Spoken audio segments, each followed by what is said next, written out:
Bonjour à toutes et à tous, très heureux de vous retrouver pour un nouveau numéro de Nous les Normands, l'émission qui met en avant la fierté d'être normand. Avec chaque semaine un grand témoin et aujourd'hui c'est Kevan Chekali-Chahi qui est avec nous. Bonjour. Bonjour, merci d'avoir accepté notre invitation. Vous êtes réalisateur, vous êtes scénariste aussi et vous avez réalisé plusieurs courts-métrages. On va en parler ensemble dans cette émission.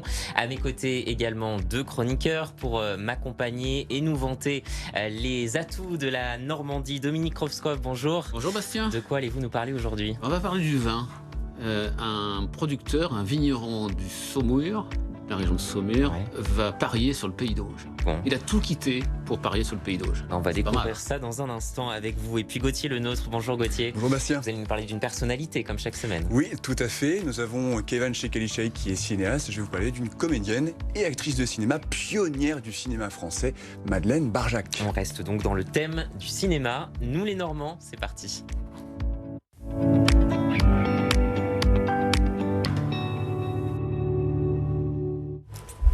Kevan, vous avez donc 27 ans. D'abord, cette passion du cinéma, elle vous est venue comment? Depuis tout petit, je suis passionné par le cinéma. J'ai grandi avec les films, tout simplement. Je ne savais pas que je voulais en faire mon métier. Mais avec le temps, c'est vrai que raconter l'histoire sous la forme audiovisuelle par les films, c'était, je pense, ma vocation et ce que j'ai toujours voulu faire. Il y a un film particulièrement qui vous a marqué? Bien sûr, les James Bond. J'ai été très marqué par la projection en 2006, je crois, de Casino Royale. Je m'en souviens très bien, je suis sorti du cinéma et j'ai dit à ma mère, bon bah c'est ce que je vais faire plus tard. Rien que ça. Je m'en suis pas encore là, mais non, mais il y a eu The Game, il y a eu d'autres films, bien sûr. Puis avec le temps, je me suis dit non, c'est vraiment ça que je veux faire et j'ai commencé par faire des films amateurs nuls, mais ils étaient de moins en moins nuls.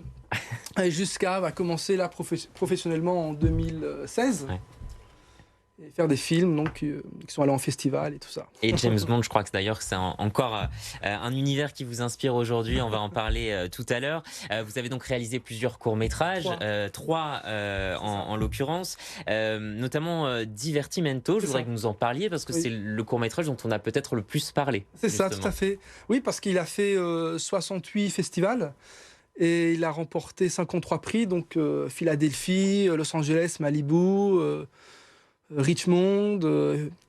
Et j'ai eu l'incroyable opportunité de travailler avec Alan Lutz, donc qui est connu parce qu'il jouait dans Twilight, la saga Expendables, FBI, Torre de Vito, qui a fait Chicago Med, Vampire Diaries, Ola Rapace, qui a fait Skyfall, Gottsotto, qui a fait aussi un James Bond, Demain ne meurt jamais, et Christian Hilborg. Donc c'était un casting, j'ai envie de dire, hors norme pour un court-métrage. Donc c'était à 20-21 ans, c'était une chance incroyable dans ma vie professionnelle, mais aussi ça m'a changé au niveau personnel aussi. Quand juste on travaille, en quelques mots, c'est l'histoire d'un prodige des échecs. C'est ça, c'est un joueur d'échecs qui est invité dans un château du XVIIIe siècle à participer à un jeu mystérieux. Et lors de ce jeu, il va se rappeler une partie d'échecs du passé. La Normandie, justement, quelle place elle a? Je crois que vous avez tourné beaucoup de films dans la région, beaucoup de vos courts-métrages dans la région. J'ai commencé mon premier court-métrage en Normandie, puisque ça me tenait à cœur de le faire en Normandie. Et j'ai contacté Gottsotto parce que je voulais vraiment lui dans le rôle. Et il est venu d'Allemagne, j'avais 17 ans, il est venu d'Allemagne, il a pris l'avion, il est venu à Paris, il a pris le train pour aller en Normandie. Non, ça paraît simple, mais à 17 ans, demander ça à un acteur qui a joué pour Spielberg dans James Bond, qui a fait Astérix, les Visiteurs, c'était incroyable. C'est quoi votre truc alors? Je lui ai demandé, j'ai dit mais pourquoi tout simplement. Je vous voyais à l'époque en plus, pourquoi est-ce que vous voulez faire ce film? Et puis il me dit le personnage, l'histoire. Et il se trouve que 2 semaines avant mon tournage à moi en Normandie, il a eu une proposition de rôle principal dans un film d'action en Allemagne.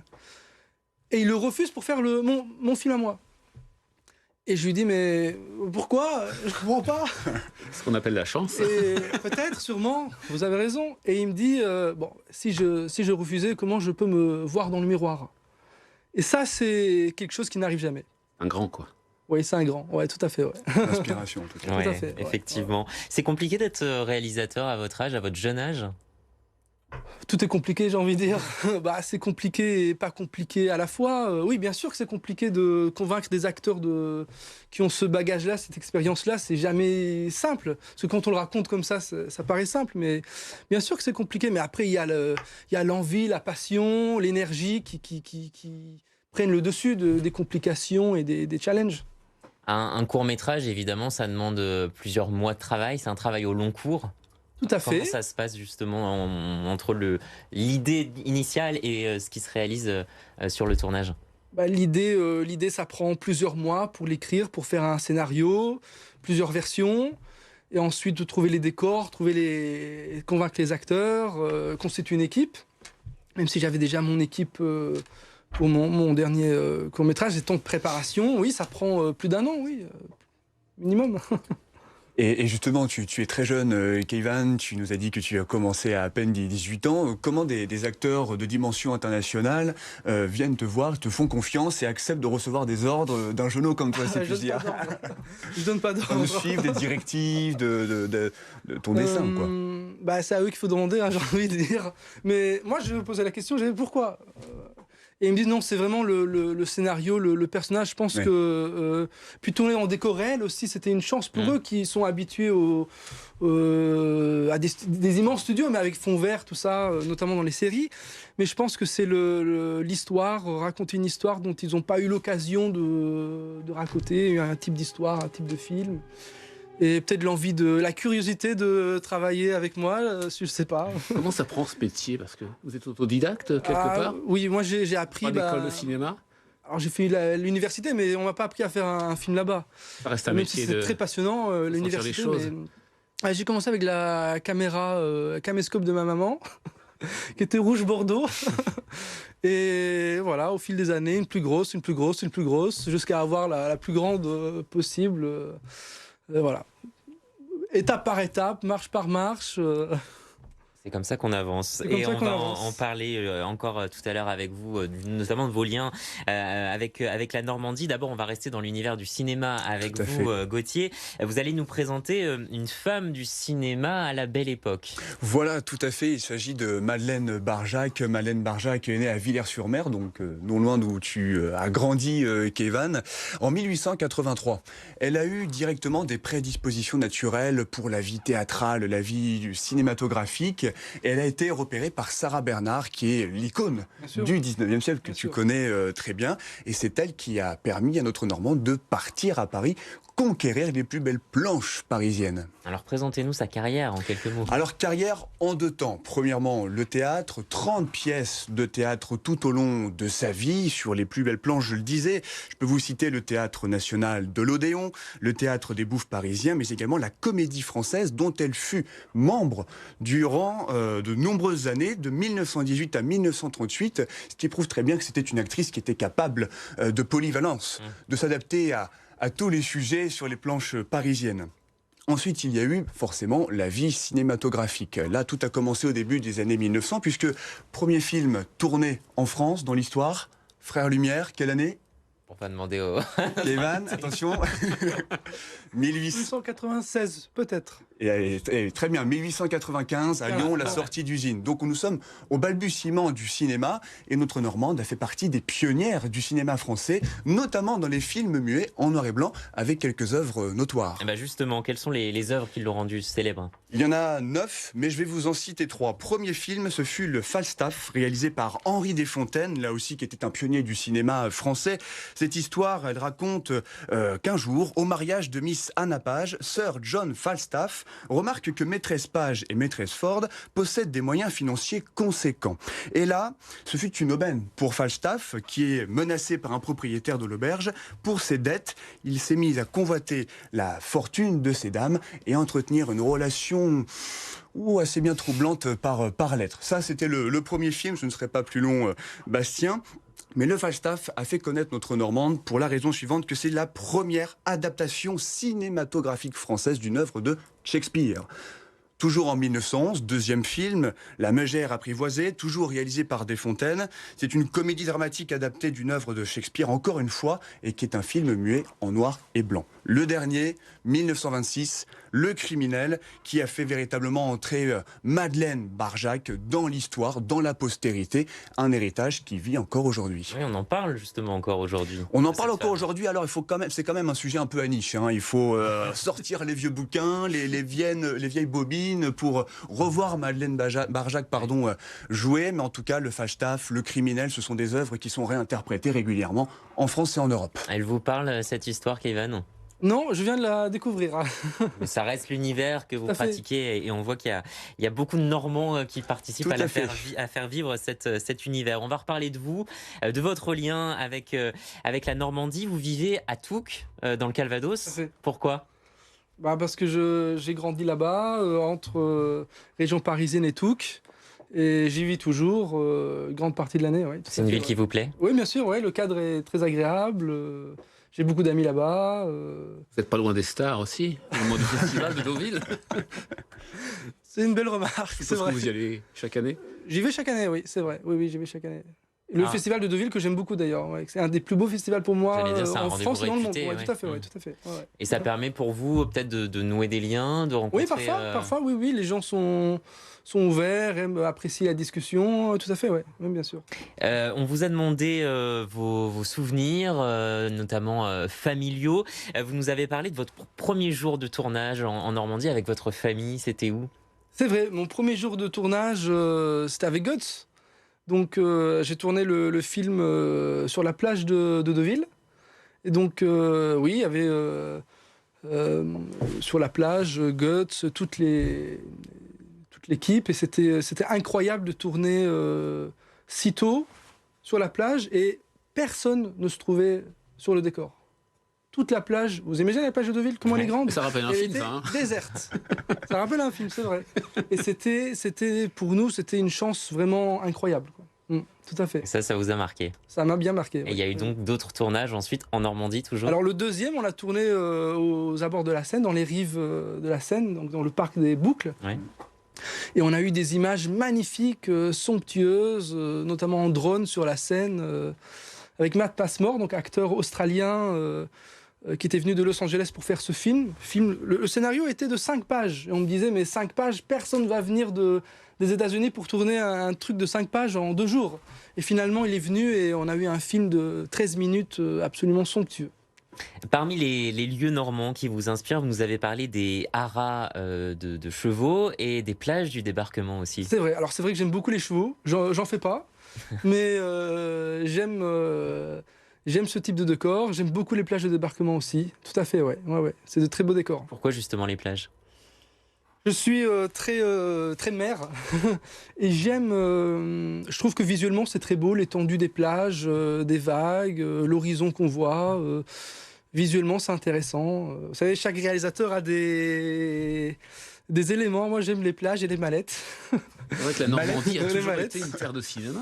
Mais en parlant de Normandie, je voulais vous présenter ce livre, Région de Passion, qui est un livre somptueux, c'est pas prévu mais je le fais quand même, et qui présente le parcours de 20 personnalités normandes. Donc si vous souhaitez connaître encore mieux la Normandie, écrit par Gauthier, ce n'était pas prévu. C'est un livre qui est magnifiquement bien écrit. Et je vous le recommande. Je vais le montrer à la caméra. On peut parler aussi justement de la Normandie. Vous nous dites qu'elle est paisible, dynamique et chaleureuse. Oui, tout à fait, oui.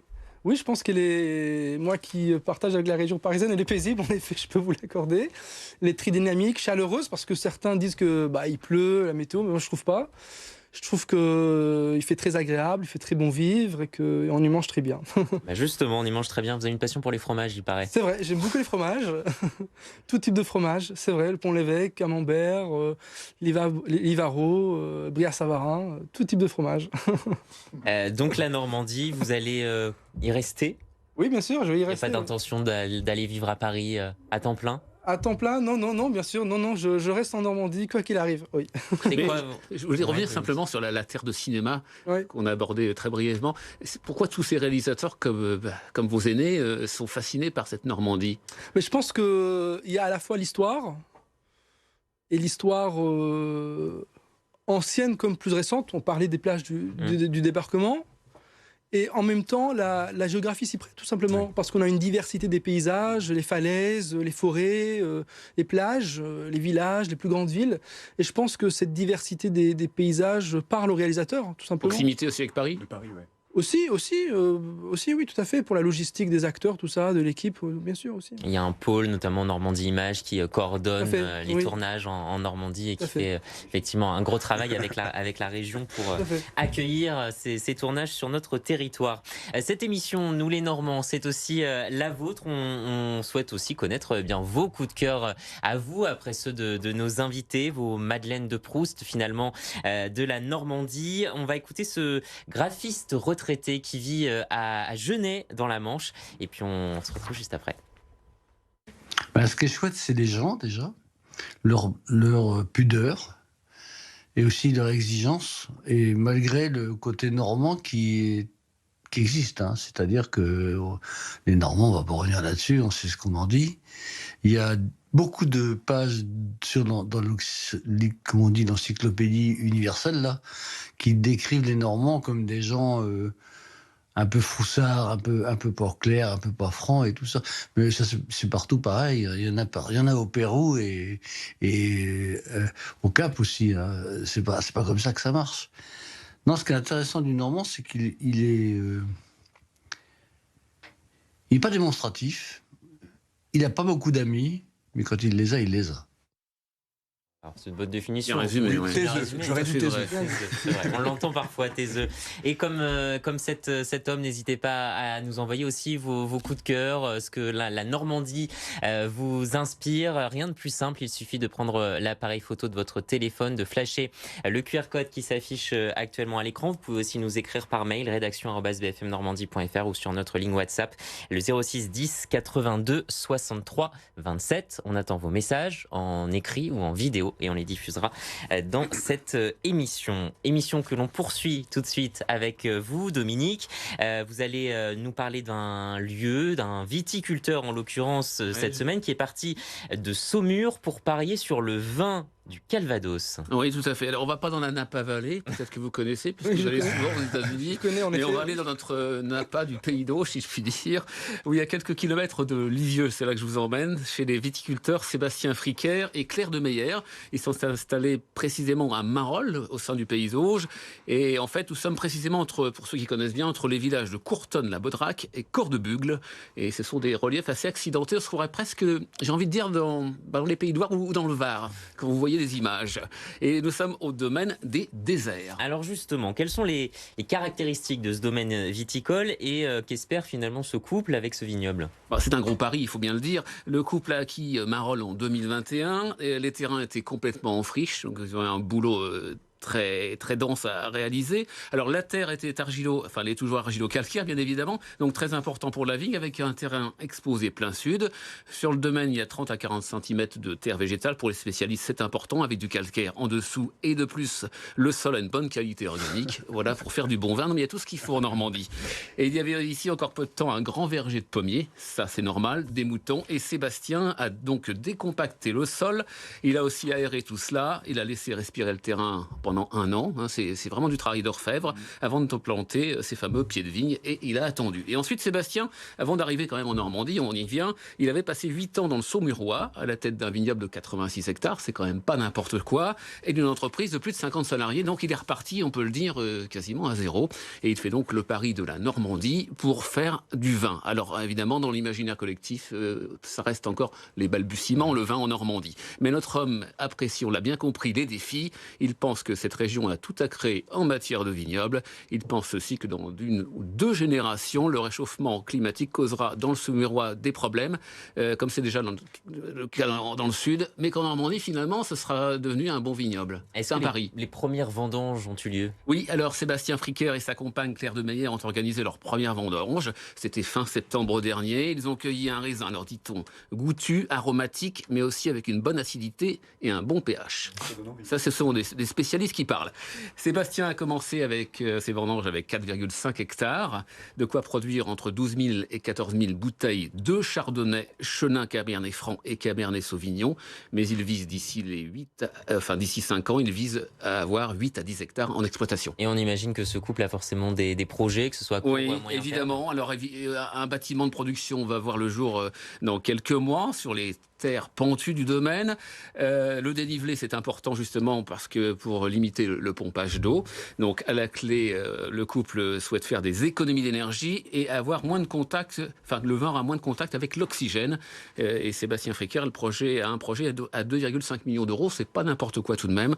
Dans un contexte de diminution de la consommation de vin, c'est vraiment un pari, comme quoi les Normands n'ont pas froid aux yeux, si je puis dire. Mais c'est un Normand d'adoption. Et j'ajoute que, évidemment, ces vins sont à déguster avec modération. Évidemment. C'est à Marolles qu'on le retrouve, en tout cas. Merci beaucoup, Dominique, pour cette découverte. Le vin, Kevin, ça vous parle? Un peu. Un peu.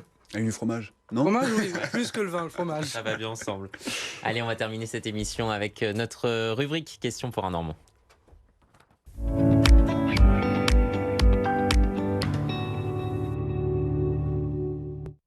Dix questions pour notre invité avec un choix à faire. Vous me répondez la première réponse ou la deuxième. D'abord, le beurre d'Isigny ou la crème de Normandie? Le beurre d'Isigny. La cathédrale de Rouen ou la cathédrale de Coutances? La cathédrale de Rouen. Pourquoi? Elle est belle, somptueuse, tout simplement. Coutances aussi. Mais encore plus à Rouen.